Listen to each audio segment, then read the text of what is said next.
Actually, maybe I should do that. Alright, I'm gonna do it for myself. So the first one costs nothing, but the more you do this, the more it costs. The reason I'm gonna do that is because I don't need the other ammo. Right, I'm just gonna get the armor piercing ammo. Can I just...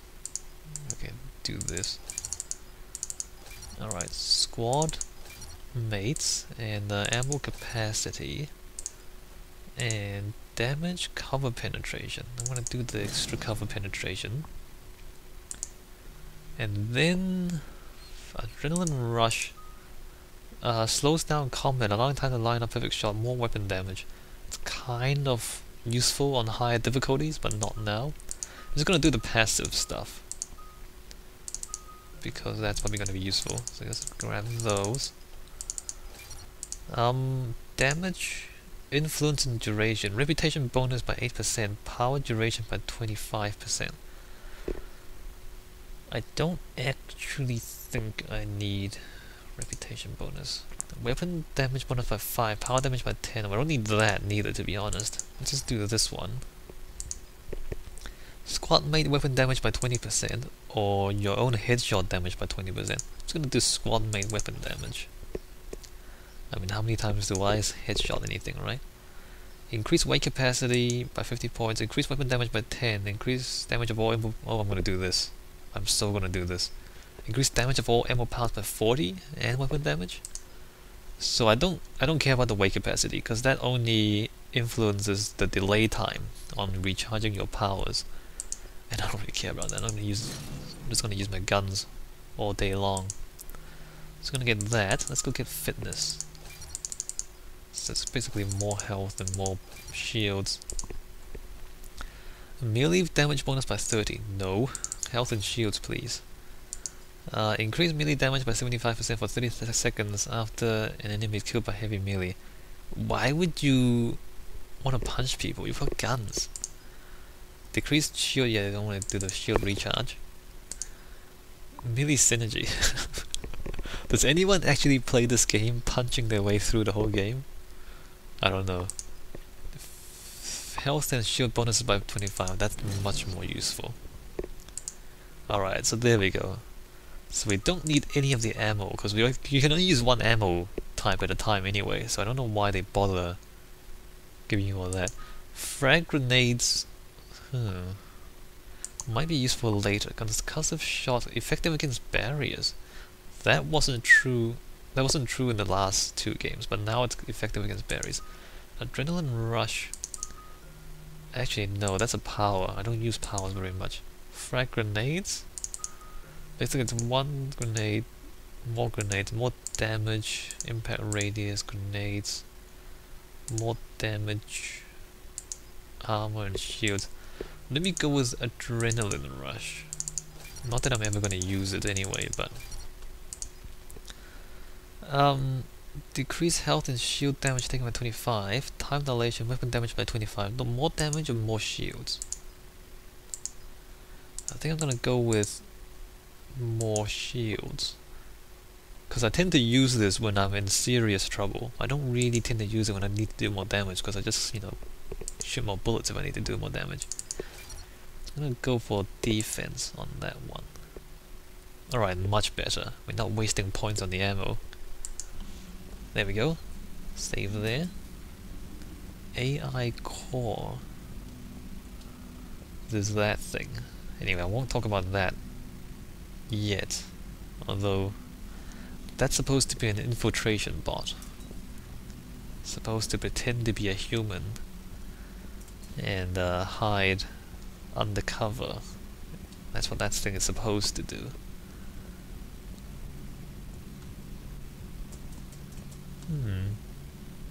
These doors are open, but we can't do anything here yet. Alright, we'll come back to that one. So Liara is in the old XO office. So in the first ship, this was our own office. In the second ship, Miranda was here. Now Liara is here.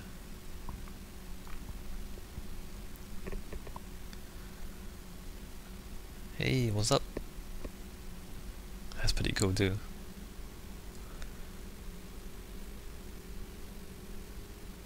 Commander Shepard. It's a pleasure to see you again. You're the drone from the Shadow Broker's ship. Dr. Tassoni now refers to me as Glyph, instead of Info Drone, 95% of the time. If you have a moment, I'd like to draw your attention to a terminal in her office. It analyzes information packages.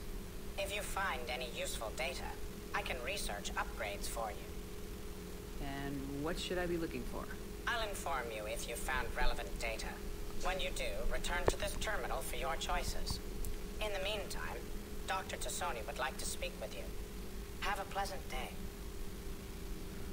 That's supposed to be a VI. It was less than ideal. At least the Council can't deny the Reapers exist. But I'm not sure how much comfort that is while they bicker over which portion of the galaxy to save. Wow. Becoming the big info brokers turned you into a real cynic, Liara. I like it. Huh. I'm flattered. I think.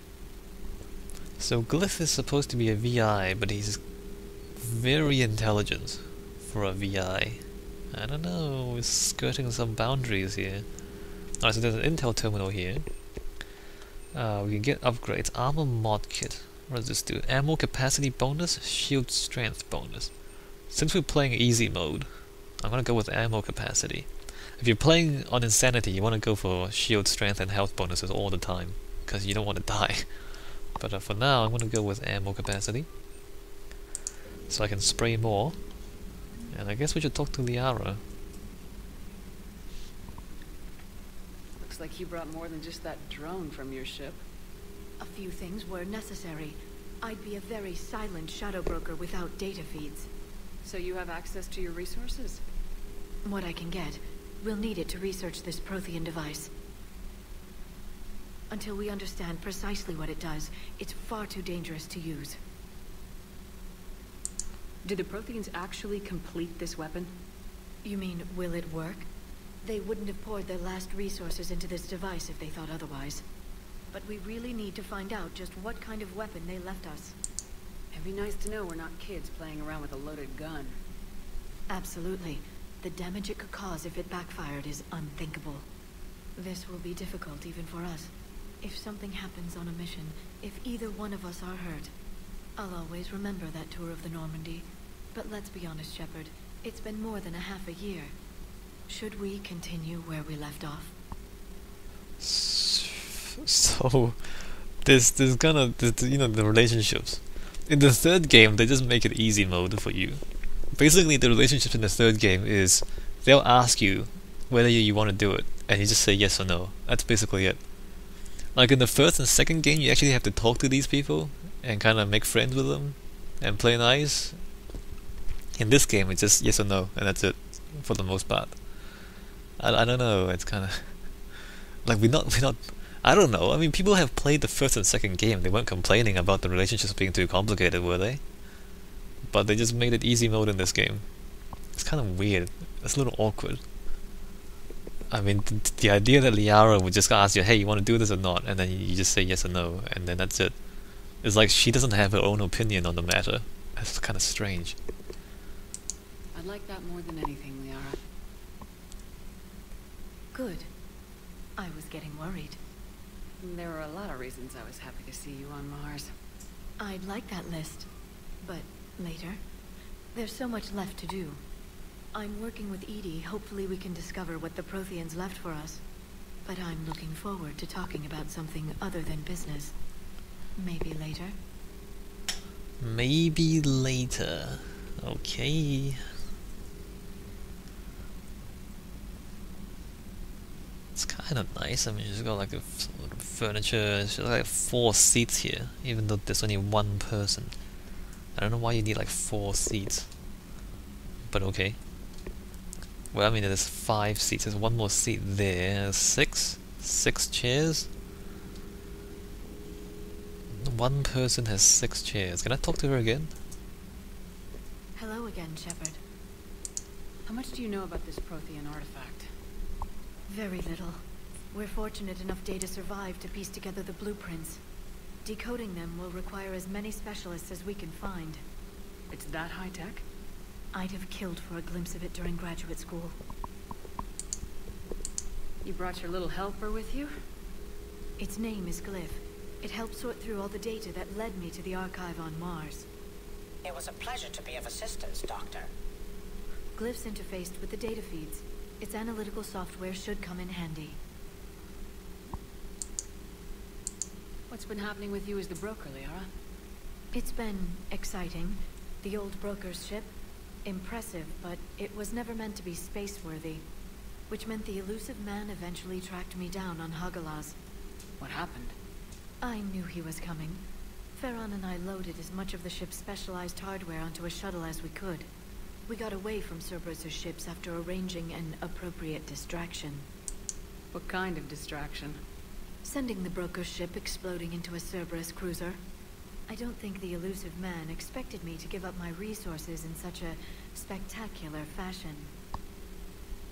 Cerberus has cruisers?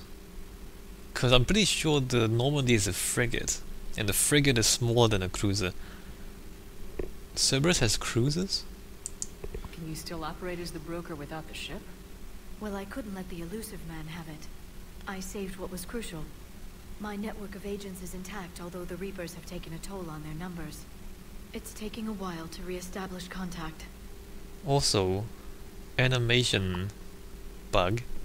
I'm still looking at Glyph. So they said it so that when Glyph flies in, the two of us look at the Glyph, that VI thing. And then when he flies off, they forgot to set Shepard's face to look back at Liara, so Shepard is still trying to look at Glyph. The animation's a bit like that in this game. I think they didn't pay too much attention to it. Or they didn't actually fix everything. There's a lot of little animation glitches in the third game. Not very good, really. So where is Farron if you two escaped? He convinced me he was recovered enough to work, and I do need more agents. Agent Farron didn't report any injuries during his last call to you, Doctor. True. Given what he survived, I should probably worry less. Alright, so now both of us are looking at Glyph, and not at each other. Yeah. What have you been up to since we last saw each other? Since you helped me defeat the Shadow Broker, I started looking for defenses against the Reapers. The Protheans were the only ones with substantial information on them. The older civilizations barely had records. I knew the elusive man was hunting for the same thing when our agents began crossing paths. Like on Mars. I thought I'd covered my tracks, but he had surveillance there all along. We'll talk later, Liara. Of course. Alright. Also, these screens follow you, look at that. So, well, they kind of follow you, except every so often they glitch out. Alright, there we go. Nope, we're completely glitched out. Well, they're supposed to follow you. I don't know what they're doing right now. They're just kind of turning around, doing 360s. Anyway, broker terminal. This terminal contains non-essential correspondence from your allied forces. Dr. Tassoni has granted you access. So a few more stuff for you to look at if you're interested. Message from Operative Farron to the broker. I made contact with Tazik yesterday. The look on his face was priceless. He's not happy you put me in charge of scouting the terminus systems, but he's doing a good job of keeping us alive.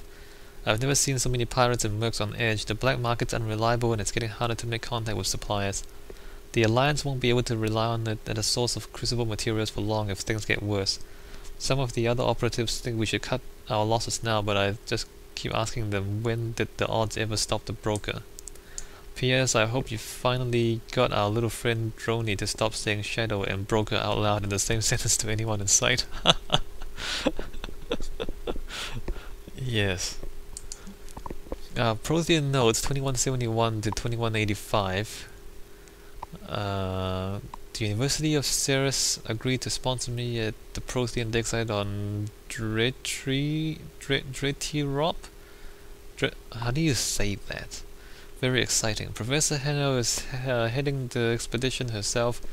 Maybe I can even ask her for her opinion on my thesis online, or thesis outline. I believe Dr. Joshwan was right to suggest that the Prothean artifacts we unearthed are from the Third Age, not the Fourth.